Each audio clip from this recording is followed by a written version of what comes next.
Xin chào anh em đã quay trở lại với kênh của em, Hoàng Châu Bóng Bàn. Và ngày hôm nay anh em có thể thấy là bên mình có một cái giao diện rất mới. Mình đang không nói đến cái background này đâu, cái background của trung tâm huấn luyện Hoàng Châu này đâu, mà mình đang nói đến mình mới cắt tóc xong. Chỉ ngày hôm qua thôi thì mình nhìn mình như Robinson luôn, râu tóc là dài ngoằng luôn, mình không dám lên hình. Hôm nay thì mới cắt tóc xong thì lên hình luôn. Và ngày hôm nay mình chia sẻ và giới thiệu cho anh em một cái clip mà một chủ đề rất là quan tâm, đó là đỡ giao bóng. Và ngày hôm nay thì em xin chia sẻ và giới thiệu cho anh em cách đỡ giao bóng ngắn ở trên bàn. Thật ra giao bóng và đỡ giao bóng thì luôn luôn là chủ đề mà anh em rất quan tâm, đúng không ạ? Kể cả mình có kỹ thuật hay đến mấy, nhưng mà giao bóng và trả giao bóng kém thì mình cũng sẽ không thực hiện được những cái kỹ thuật và những cái kỹ năng đấy để mà chiến thắng đối thủ. Nhiều khi tập tốt rồi nhưng mà quả này kém là cũng không làm gì được luôn. Đấy, thì sau khi mà anh em mình đã luyện được các cái quả giao bóng rồi, mình đã chia sẻ hướng dẫn rồi, đúng không ạ? Giao bóng xoay ngang, xoáy ngược, xoáy xuống, xoáy lỏng, thì sau đó là mình sẽ hướng dẫn anh em cách đỡ giao bóng. Bởi vì hai cái quả này nó luôn luôn là đi song song, giao bóng và đỡ giao bóng là luôn luôn đi song song nha. Mình phải biết giao trước thì mình mới hiểu được loại xoáy đó, mình mới hiểu được cách họ tiếp xúc, đối thủ tiếp xúc, và mình sẽ tìm ra cái phương án đỡ tiếp theo. Và ngày hôm nay thì mình sẽ hướng dẫn anh em hai cái phương pháp, đó là phương pháp trả xoáy và phương pháp hãm xoáy trong đỡ giao bóng. Về đầu tiên là về cái bước chân khi đỡ giao bóng, cái này cực kỳ quan trọng, cái này sẽ cực kỳ quan trọng. Khi mình gặp đối thủ là một người tay phải giống mình mà mình muốn đỡ bằng phải tay thì đầu tiên cái bước chân của mình là phải nhảy sang bên này trước để có một cái góc rất là rộng. Nếu như dài mình giật luôn, còn nếu như ngắn mình sẽ bước lên, ngắn đâu mình sẽ bước đến đấy. Đấy, khi mà mình chủ động dùng quả phải của mình để mà đỡ ra bóng đối thủ thì mình phải nhảy chân ra. Tại sao lại phải nhảy ra? Bởi vì khi nhảy ra, đối thủ giao dài hoặc là giao hơi lòi ra, mình có thể moi xoáy và giật được ngay. Vì thế mình phải nhảy ra. Còn nếu nó ngắn, đúng không ạ? Ở đây hôm nay mình sẽ chia sẻ về cái vấn đề là giao ngắn. Mình chỉ nói thêm là nếu nó dài thì mình phải giật ngay, còn nếu nó ngắn ở đoạn nào thì mình phải bước cái chân phải của mình lên sát vào đoạn đấy, sát vào cổ bóng đấy, thật sát vào, nó mới đủ vị trí để mình có thể thực hiện các kỹ thuật. Còn lại nếu như mình xa vào ngửa người như này thì chắc chắn là các bạn sẽ đỡ ra bóng hỏng. Nhiều người ấy đỡ ra bóng hỏng không phải là do không phán đoán được đâu, mà do chân mình chưa di chuyển tới. Nó giống như cái việc mà bạn giật một quả bóng mà không đủ chân, các bạn cũng giật hỏng. Hoặc đánh đôi công bình thường thôi, dễ nhất mà đánh nó vẫn có thể hỏng nếu như chân mình không đủ, với tay nọ kia là đánh sẽ hỏng mất. Cho nên cái chân mình phải bước đến quả bóng, bước đến này. Đấy nha, mình sẽ làm lại. Nhảy ra này, bước này, nhảy ra này, bước này. Nếu nó ở hẳn bên này thì mình sẽ bước chân trái lên. Nhảy ra này, bước này, nhảy ra này, bước này. Các bạn đừng sợ. Mình nhảy, khi mà mình nhảy ra rồi, kể cả nó có ngắn phải, mình vẫn có thể bước rộng chân lên kịp. Bởi vì bên phải này là mình sẽ được xoạc chân rất rộng. Nhảy ra này, xoạc rất rộng, thậm chí ra từ ngoài này luôn, đúng không ạ? Nó sẽ có hai cái động tác để mà trả xoáy tương ứng với hai loại xoáy ngang mà các bạn đang rất là nhức nhối. Và có rất nhiều người inbox hỏi mình là đỡ quả xoáy ngang này như thế nào. Thì mình sẽ chỉ cho các bạn có hai cái động tác để trả xoáy nhé. Phương pháp đầu tiên muốn trả xoáy, đúng không ạ? Tí nữa thì hãm xoáy mình sẽ giới thiệu sau. Bây giờ trả xoáy có hai động tác. Bắt đầu. Nào, hiệp ra xoáy ngang nhé. Thì động tác số 1 trả xoáy này, được chưa? Đấy, các bạn có thể nhìn thấy quả bóng nó lăn xoáy ngược lại đối thủ. Ngược lại đối thủ luôn. Động tác số 2 nó sẽ nằm ở bên trái. Và cái quả này, cái động tác này nó sẽ tương ứng với cái chiều xoáy ngang ngược lại. Ví dụ như hiệp giao xoáy ngược đi, hoặc giao kéo trái. Đấy, nó sẽ trả ngược lại xoáy, đúng không ạ? Đây là mình chỉ đỡ vào để cho mọi người xem thôi. Hai cái chiều này là mình sẽ vào rất là thuận lợi, thì mình có thể trả lại xoáy đối thủ luôn. Đây là mình đang nói đến vấn đề là các bạn đỡ ra bóng kiểu cơ bản đấy. Còn nếu như mà đỉnh cao hơn, người ta có thể đánh ác hơn, như thế là cái chuyện bình thường. Thứ hai là phương pháp hãm xoáy. Hãm xoáy thì là có hai cái động tác. Một là mình phải bẻ cái tay ra như thế này, và mình phải bẻ cái tay ra như thế này, đúng không ạ? Đây là trả xoáy này, trả xoáy này, hãm xoáy này, là mình phải bẻ cái tay ra, bẻ cái tay ra. Hãm xoáy là mình sẽ hãm quả bóng lại về mức xoáy tối thiểu nhất để mình có thể đánh được vào bàn. Hãm xoáy là lúc mình vào bóng nó không được thuận lợi thì mình nên hãm xoáy và phải hãm xoáy. Nếu như trả xoáy thì mình có thể vào sớm được, nhưng hãm xoáy thì các bạn nên chờ bóng một chút. Ví dụ em ra quả xoáy ngược nhá, hãm xoáy này, đấy, hãm xoáy này, gần như quả bóng đi thẳng này, bằng không luôn. Các bạn có thể nhìn thấy lại, triệt tiêu xoáy của đối thủ, triệt tiêu xoáy của đối thủ bằng không luôn. Tiếp tục đi em.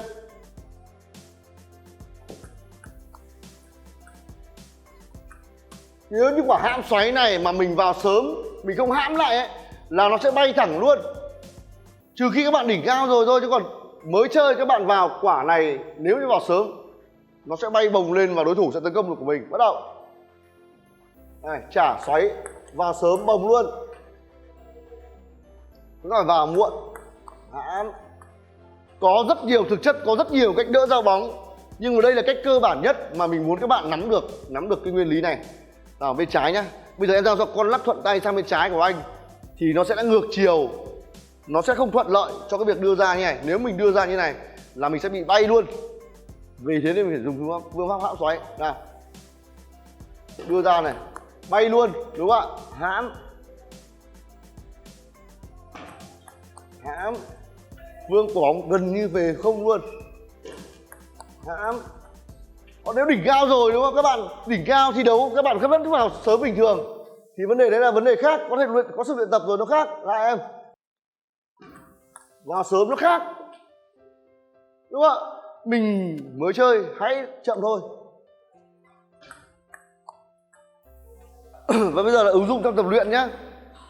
Thì đầu tiên là mình sẽ hướng dẫn các bạn cách đỡ phương pháp trả xoáy này. Tay của mình sẽ dựng lên theo cái chiều xoáy của đối thủ. Đối thủ giao quả xoáy ngang này thì mình sẽ dựng lên theo cái chiều xoáy đấy. Và khi mà trả xoáy thì mình nên vào sớm hơn, để có thể càng xoáy mình càng sớm thì mình vào càng sớm thì sẽ càng xoáy lại, xoáy ngược lại bên kia luôn. Bên kia giao càng xoáy thì mình chọc lại càng xoáy luôn. Đấy. Đấy, xoáy ngang xuống thì mình hơi ngửa vợt ra, mình trả lại xoáy. Xoáy ngang xuống trước em nhá. Trả xoáy.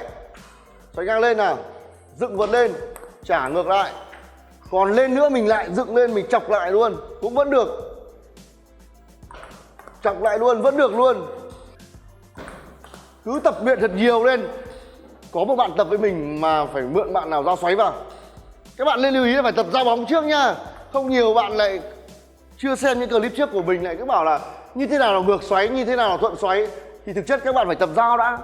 Con lắc này là thuận xoáy. Xoáy này người ta gọi là xoáy ngược thì nó sẽ ngược xoáy lại bên phải của mình. Bây giờ đến chiều xoáy ngược lại, chiều xoáy còn lại nó là xoáy ngược. Mình sẽ dùng cái phương pháp là hãm xoáy để đỡ cho các bạn xem. Bắt đầu. Xoáy về bằng không, chậm lại. Lúc này mình phải chậm lại. Bóng nảy lên mình sẽ không vào ngay mà nó đang rơi xuống, gần như hết xoáy của đối thủ rồi, mình hãm nhẹ lại. Bẻ cái tay ra, vào, bẻ cái tay ra vào, hãm xoáy. Hãm xoáy. Các bạn thả lỏng ra, mềm tay ra, đặt nhẹ nhàng vào, bẻ cái tay này, nhẹ nhàng tùy theo xoáy đối thủ nó có giao, họ có giao xoáy không mà mình hãm lại. Nhẹ nhàng. Ở quả hãm xoáy này mà các bạn vào sớm bềnh ngay, đúng không ạ? Mình phải vào hãm. Và nếu họ xoáy lên quá thì mình nên dùng quả hất, dùng quả flick trên bàn. Nói chung có nhiều quả lắm nhưng mình đang nói phương pháp để các bạn đỡ vào bàn trước. Ở quả này rất quan trọng, nếu các bạn vào sớm nó sẽ bị bềnh ngay, trừ khi các bạn là cao thủ rồi thì các bạn chọc vào sớm, cái đấy là chuyện bình thường. Khi các bạn mới chơi thì các bạn nên vào muộn thôi. Này, vào sớm bềnh luôn, đúng không ạ? Nhẹ. Chỉ cần thấp xuống là mình có thể phòng thủ được rồi, hoặc mình có thể đỡ được rồi, đúng không ạ? Bây giờ mình sẽ hướng dẫn các bạn dùng bên trái tay để đỡ những quả xoáy này. Ở bên trái tay thì mình sẽ không di chuyển giống như bên phải nữa, mà nhích sang bên này nữa, mà mình sẽ thấy quả bóng nó ở cái vị trí nào trong bàn là mình bước thẳng lên luôn. Ví dụ nhá, em ra con lắc thuận tay, Bên trái nó sẽ ngược lại với bên phải. Con lắc thuận tay này mình sẽ dùng phương pháp hãm bóng. Bắt đầu. Chậm lại này. Chậm lại này. Cứ tập nhiều vào các bạn ạ, cứ tập nhiều vào. Có người giao cho mình một cái tập nhiều đỡ vào. Chậm lại đỡ, đúng không ạ? Con lắc thuận tay ở bên trái này. Được chưa? Còn quả xoáy ngược đúng không ạ? Quả xoáy ngược thì mình sẽ dùng phương pháp trả xoáy, tấn công trực diện. Đấy. Đấy. Mình sẽ dùng phương pháp trả xoáy. Càng xoáy lên thì chúng ta sẽ càng úp vợt. Càng xoáy xuống chúng ta càng ngửa vợt nào. Xoáy xuống trước, ngang xuống em. Ngang xuống này. Xoáy ngược lại luôn. Ngang vừa này. Trả xoáy này. Trả xoáy. Trả xoáy. Nghịch xoáy. À cái gì nhỉ? Hãm xoáy này. Và hãm xoáy. Được chưa? Là nó sẽ vào bàn. Còn đỉnh cao hơn. Đỉnh cao hơn thì họ sẽ dùng cái phương pháp trả xoáy này để đánh ngắn, đánh dài hoặc sụp sâu mọi thứ để làm khó đối thủ. Còn hôm nay mình chỉ hướng dẫn cho các bạn đánh đỡ vào bàn thôi và cách phán đoán ra bóng. Phán đoán thì đơn giản thôi, mình giao được quả gì thì mình sẽ đỡ được quả đấy thôi. Mình giao như thế này thì đối thủ cũng thế thôi mà. Đối thủ cũng giao, nếu người ta cũng động tác này thì nó không thể nào là xoáy khác được. Nó vẫn là cái xoáy ngang bình thường thôi. Rồi.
Và bây giờ là ứng dụng trong thi đấu. Mình sẽ dùng quả này để áp chế đối thủ xong là xoay ra tấn công. Đầu tiên mình sẽ dùng phương pháp trả xoáy trước. Bắt đầu. Xoáy ngang này. Đấy. Xong xoay ra tấn công. Khi mình đỡ vào rồi thì mình xử lý nó đơn giản đúng không ạ? Mình có thể làm mọi thứ luôn. Trả xoáy đây. Hoặc là mình sẽ dùng quả này để mình xỉa sâu ra xong rồi mình phòng thủ. Xỉa sâu ra xong rồi mình phòng thủ cũng vẫn được. Đấy. Ôi hay quá. Nói chung mình đỡ được ra bóng rồi thì mình có thể làm mọi thứ luôn.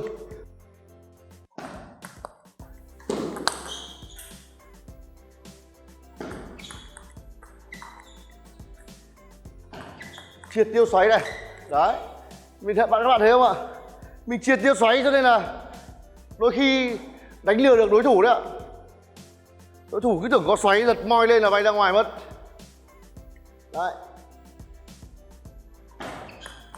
Cái nhiều bạn inbox hỏi là tại sao cái quả lỏng ấy mình giật hay bay ra ngoài là chính là lý do đây này. Nhưng về sau mình sẽ dành những cái clip đấy để nói riêng về quả lỏng này luôn. và cách khắc phục. Hãm. Wow, ok. Và vừa rồi mình đã chia sẻ và hướng dẫn các bạn hai cái phương pháp đỡ ra bóng trong thi đấu bóng bàn cũng như trong cái bộ pháp đỡ ra bóng. Xong rồi, các bạn nên lưu ý là mình phải tập giao trước. Khi mình tập giao rồi là mình sẽ hiểu được cái loại xoáy đấy và hiểu được cái bóng xoáy. Mình giao như nào người ta cũng giao như thế thôi, đúng không ạ? Mình hiểu được thì mình sẽ đỡ được thôi. Và mình dùng cái phương pháp vừa rồi thì nó cực kỳ an toàn luôn. Chúc các bạn lên vài bóng. Cảm ơn anh em xem video. Anh em nhớ là nếu thấy hay thì đăng ký và chia sẻ giúp mình. Cảm ơn anh em.